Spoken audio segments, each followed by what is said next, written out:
to the I Love Buffalo podcast. Part of the I Love Buffalo network with your host, Josh Catry.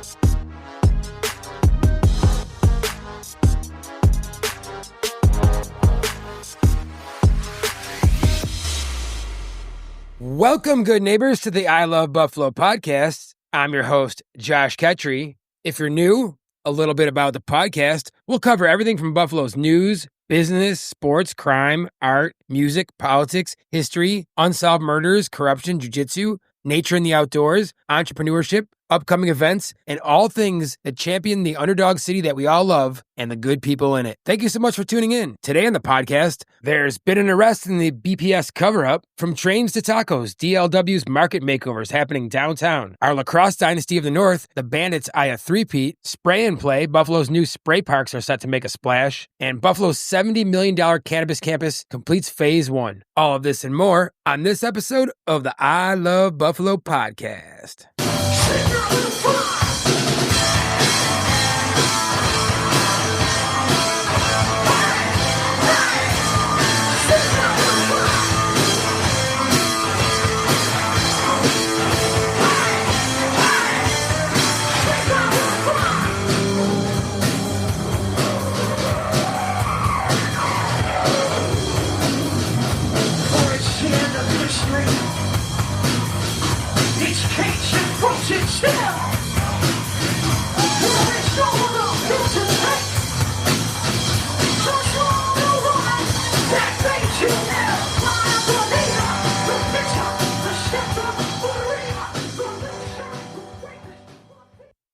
That right there was Buffalo's own Anger is a Gift, a Rage Against the Machine tribute band. They are set to play this Friday after the Buffalo Bandits home game at Pearl Street for a free show around 9:30 p.m. They've been around a long time. I've seen them a bunch of times. I've seen them way back in the day where they played on the steps of City Hall during the Occupy movement. So they've been around for a minute, and they are playing this Friday. So come check them out. In our first segment, the BPS allegations that have been going on the last few weeks with sexual misconduct amongst children and crimes against children that were being allegedly covered up, that were released on a podcast by Buffalo Police Detective Richard High, has led to an arrest. So at first, the Buffalo Public Schools denied that it happened. And then there was an independent investigation initiated, which we covered last week, where the Board of Education authorized an external investigation into the claims to ensure that there be transparency and accountability. And then details began to emerge about some of these kidnapping incidents and abuse incidents, and a bunch of different mothers and people online were commenting in the comment section about how similar things happened to them. And now this week, we're happy to report that Shane Cronin, a 30-year-old man from Lombard, Illinois, was arrested. He unlawfully entered the Dr. Charles R. Drew Science Magnet School in Buffalo on February 11th, and he approached two students in the hallway and attempted to lure one of them out of the hallway into wherever he was going. When confronted by a school employee, Cronin allegedly punched and shoved the woman before fleeing the scene. And he was arrested just shortly after that incident and has been indicted on multiple charges, including attempted kidnapping in the second degree, burglary in the third degree, attempting to lure a child, attempted assault in the second degree, endangering the welfare of a child, and legal proceedings are going forward where Cronin pleaded not guilty to all charges and is currently held without bail. A pretrial conference is scheduled for June 18th. It's kind of far away, but maybe not really. It's a month away. But still, he is facing charges and is currently being held without bail. To me, this shows the power of decentralization, because our systems, which are all centralized, the school systems and the media, they weren't covering this. And they are purposely covering for the people who are committing these crimes for some reason. And it took the decentralized media, a podcast, to break this story. So Richard High went on a podcast where he told his story. And on that story, all these further motions came from that story. So if it wasn't for the decentralized media, this would still be going on probably, and there'd be no arrests. This is why it's important that we do not allow centralized systems to control our lives anymore. We have to realize the power of decentralization when it comes to media, when it comes to business, when it comes to government, when it comes to money, when it comes to education. I saw a meme this week that said, in my lifetime, I hope to see the day where we stop paying people $100,000 to regurgitate books that they read when they've never even practiced the things that they're teaching to us. And then we go into debt for 30 years to try to pay that off, where we could just read the books ourselves. So I'm all for the decentralization of everything. Not to say that teachers don't have their place. I just think that teachers should be teaching from a position of experience mostly. And we should be doing most of our learning should be geared towards apprenticeships, doing. You learn by doing, you learn by trial and error, and then creating new knowledge in all those things. But back to simple journalism, when the journalism is centralized and it's all owned by the same company, they can decide what they're investigating. They can kill investigations, just like police units that are compartmentalized, top down. You try to bring something up the chain and it gets killed. All these things are caused by the systems being too overly centralized and not enough transparency. So decentralization and transparency are the cure for corruption. And in this case, a podcast broke this story and now an arrest has been made. So if that's true, kudos to Richard for going on the podcast. Kudos to the podcasters for having him on there. And kudos for the police for actually doing the right thing. Maybe they didn't know, maybe only certain parts of the Buffalo school districts were blocking this. It's hard to say exactly what's going on without transparency. It's hard to point the finger, point the blame. What we do know is the district attorney's office of Erie County, with the district attorney Michael Keene, acknowledged the seriousness of the incident and the allegations made, and he stated that his office is conducting a thorough investigation and is committed to upholding the law and pursuing justice for the victims. So at least there's been an arrest made. We'll see as this story unfolds more as we go forward.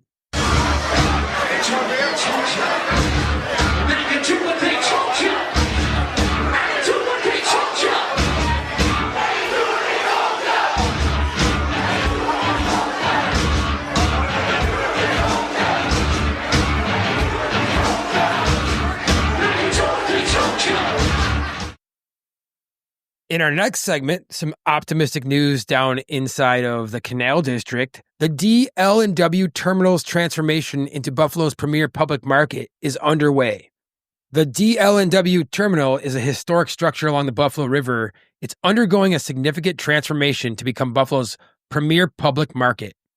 So if you're not familiar where this is, it's basically behind where the Sabres play hockey in the KeyBank Center towards the Buffalo River there. If you cross the street that's behind there, it's where the tracks for the Metro Rail, they end inside of this building and the trains get stored there. At one time, this was a terminal, like a really busy port for ships and trains and all kinds of stuff. And it was vacant for a couple decades. And then the Metro took it over as a place to end the subway and store cars and things like this. And in recent times, it has been brought into the scope of redoing the whole thing to build a market. So the idea is to have like a market that is iconic. So think of like Pike Place in Seattle, or the Reading Terminal Market in Philly, or Chelsea Market in New York City, or the Quincy Market, or Faneuil Hall, whatever it's called in Boston there. Those kinds of markets, we don't really have one. We had the Broadway Market, but that's kind of off the beaten path and not really in the heart of downtown, and it hasn't been upkept as well. This is going to be a brand new thing where they're going to redo the whole historic building and bring vibrant life to the downtown area there and to the waterfront again. And they're going to connect it to the arena with a bridge, apparently, like a sky bridge. So this is being spearheaded by Savarino companies. And despite like previous challenges, including the closure of Savarino companies during the pandemic there, they had a legal dispute with SUNY Alfred over the reconstruction of Mackenzie Hall. That resulted in a $3 or $4 million loss for the company. So they basically filed bankruptcy and started over. But they have different branches of their company. So the one branch kept working on this project. And overall, this still highlights the difficulties of private and public partnerships. This has been an ongoing thing with all different kinds of developers. But support and funding for this project is also a private-public partnership, and there's $34 million total so far coming from the state and federal funding. But as someone who's been involved in a bunch of historic rebuilds, including the Lafayette Hotel, Buffalo River Works, Pearl Street, I will say sometimes these old historic buildings are just not feasible to be saved without some kind of help.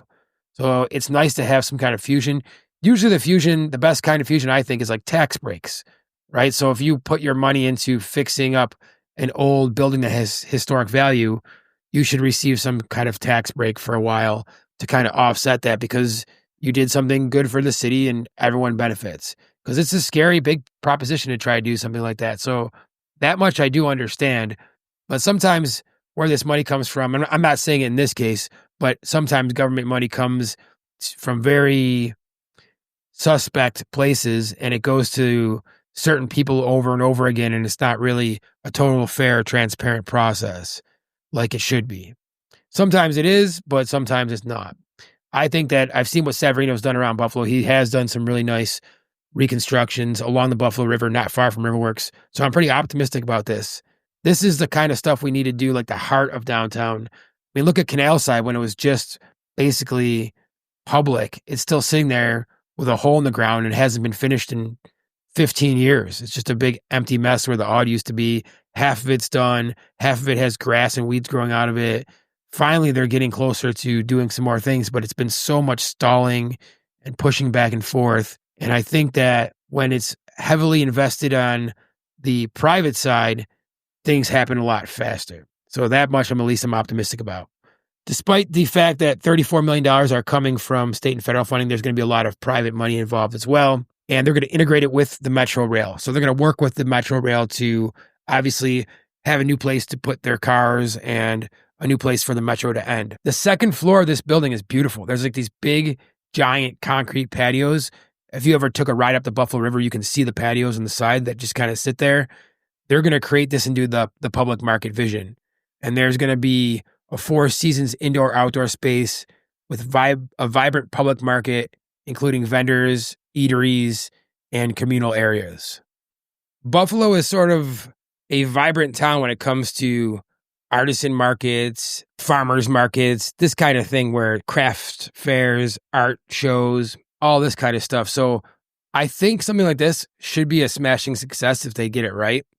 According to Buffalo Rising, the breakdown of the market will include a full restaurant with multiple food kiosks, similar to like a food hall. There will be a pocket grocery store, an art incubator, public art, indoor and outdoor live music, a private event space, food trucks on the upper deck. There's going to be like a food truck lift to like lift the food trucks up.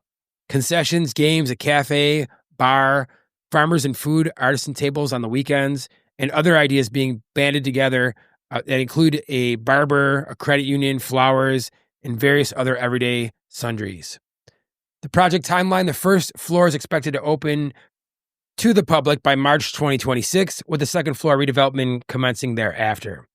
Also, according to Buffalo Rising, Savarino has retained the talents of several consulting companies which worked on similar public markets all over the world, including the one in Philadelphia I mentioned, and a few other world-renowned food hall concepts.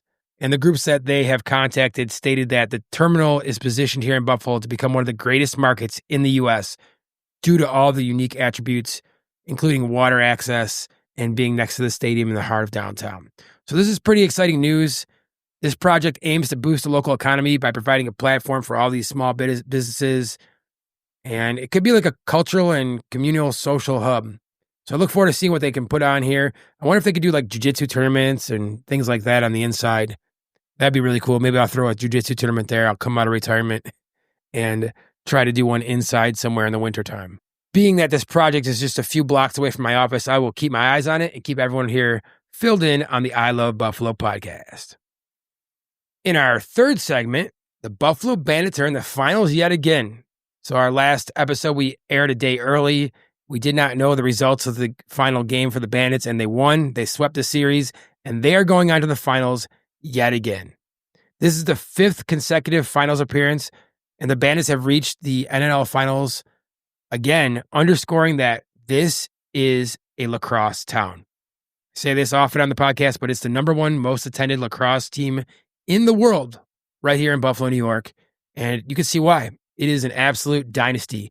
The 2025 finals matchup, Buffalo will face the Saskatchewan Rush in a best-of-3 series. Game 1 is scheduled for Friday, May 16th, this Friday at KeyBank Center in Buffalo. And then the Bandits last round, they swept the Warriors, the Vancouver Warriors, in the semifinals, winning Game 1 with a record-setting defensive performance, allowing only 3 goals. That's incredible. Some of the key players thus far in the playoffs, their goaltender, Matt Vink. He's a veteran goaltender. He made 48 saves in the quarterfinals and is in the finalist contention for Goaltender of the Year award. Ian McKay, he leads the team in the playoffs with 12 points so far. Dane Smith, he is our superstar. He's a finalist for both the NLL MVP and Offensive Player of the Year. If you're looking to go to the game, I think there's still some tickets available. They will sell out almost for sure. If you want to watch it on TV, local TV in the Buffalo area, the games are broadcast on CW23. They provide coverage for fans in the Western New York region. On national TV, you can get on ESPN networks, and there is select games of the NLL nationally, and the Bandits are one of them. Some other streaming options on ESPN Plus. All the NLL games, including the finals, are available for streaming in the U.S. And the NLL Plus, the league owns their own platform that streams as well. So you can catch this many different places. The final schedule looks like this. Game 1 is Friday, May 16th at 7:30. That's this Friday at KeyBank Center. Then they go Sunday, May 18th at 8 o'clock to Saskatchewan. And if Game 3 is necessary, comes back here to Buffalo Saturday, May 24th at 4:30 p.m. at the KeyBank Center in Buffalo. If you're not a Bandits fan, but you're a sports fan, get on the train. Check it out. Watch a game, go to the game, see what it's all about, see why we're the number one most watched lacrosse team in the world and a dynasty that has a chance to three-peat. Let's go Bandits. The 99%! We love the 99%! We love!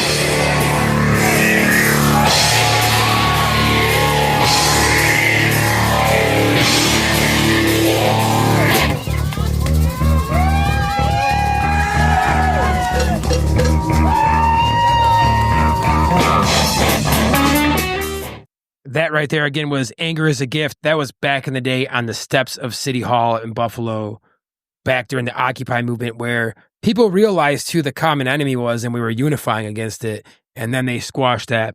And now we're just divided. Everyone thought back then it was just a left or right. No, there were all different kinds of people during that movement there. I remember because I was there. And the establishment does not like us saying that we are the 99% because that means we're unified against them. And instead, now we're the, 48% and the other 48% versus them, which is stupid because labels have ruined all of that. At the Occupy movement, they tried to smear it as a left or hippies or whatever, but it wasn't that at all. There were business people there, blue collar people there. I was there, and I don't adhere to labels. And I know a lot of people that were there that were like me. Humanity needs to find its way back to that, where we're unifying against the problem and not letting these systems divide us with labels and a bunch of stuff that isn't true. In the next segment, we're going to get wet and wild, talking about 2 spray parks that are happening here in Buffalo and Western New York area. The first one is the Paddock Chevrolet Spray Park in the town of Tonawanda. It's set to open pretty soon. This is opening on May 22nd, 2025. This spans 5,500 square feet with approximately 40 different spray elements to the park, including a 55-gallon tipping bucket. Sounds like fun. It's equipped with lockers, showers, restrooms, shaded seating areas. It operates on 2-hour sessions. It's $5 for residents and $7 for non-residents. Accommodates up to 200 guests per session, and reservations are required due to health guidelines. It's accessible for ADA compliancy, and it's universally accessible for all. It's part of a larger project that's going to be happening there, and the final component of a $22 million enhancement of the Paddock Chevrolet Park, which includes new sports facilities and a hockey arena as well. Another splash park is going in, this one in Buffalo Harbor State Park. It's called a Spray Ground. This one's been under construction and I see it quite often because I drive by it. It's part of a $47.5 million renovation aimed at transforming the park into a premier waterfront destination. This features a 6,500 square foot interactive spray ground, a buffalo-shaped fountain serving as a signature art sculpture, a new cafe and retail space. Construction is expected to be completed by late summer of this year, so 2025. And it aims to draw more families and tourists to Buffalo's waterfront, enhancing all the opportunities that we already have down there. When I visit family in Las Vegas, they have spray parks everywhere. They have spray parks for dogs and for people, and they're super cool and interactive. And I always thought they'd be really cool here. It always seems like Buffalo's like 5 years behind the times. So when there's food trends going on, we get them 5 years later. So like the health food movements and organic foods, other places were doing them 5 years before us. And now with the spray parks, it seems like the same thing. The first time I really noticed them was probably about 5-6 years ago. And now they're finally coming to Buffalo, but I still think it's great. So look forward to seeing both of those open. And the one should be opened in a couple weeks here. So go check that out. In our last segment, Buffalo's Cannabis Complex, Phase 1 is complete. So there's a major new indoor cannabis facility. If you drive down Route 5, there is a canal that comes in off the canal. It's called the Union Ship Canal. It comes in off of the harbor, and it goes underneath Route 5. That goes back to an area that was abandoned for a long time. It actually became a pretty good breeding ground and grassland for certain birds that I like to find. I found breeding grasshopper sparrows there, which are rare for the area. They only breed in 1 or 2 other places that are known about in Erie County. And now they're developing it, which it's going to happen, and it's hard to make it not happen. I just wish there was more grassland habitat preserved along the lakefront for the wildlife. But this cannabis complex is going to bring a lot of jobs to Buffalo and a lot of money to Buffalo. It's located in that business park, and it's operated by Fluent Corporation out of Tampa. It's one of the largest and most sophisticated indoor cannabis farms in New York State. It's 75,000 square foot project, and there's 2 buildings, the 70,000 square foot main warehouse and a 5,000 square foot building for social equity licensing and training. The facility is designed by Toronto-based RIV Capital, which was acquired by Fluent, and it cost $43 million. It houses 13 rooms growing over 25,000 plants at any given time. 2,000 plants are harvested every week to 10 days. The annual output of this whole project is enough cannabis to produce 14 million half-gram joints per year. That's pretty wild. 14 million joints in a year. So at $5 a joint, that's $70 million of cannabis per year. And that price is low. It's probably more than $5 a joint. The 73-acre campus could be expanded to 1.25 million square feet of growing production and distribution space.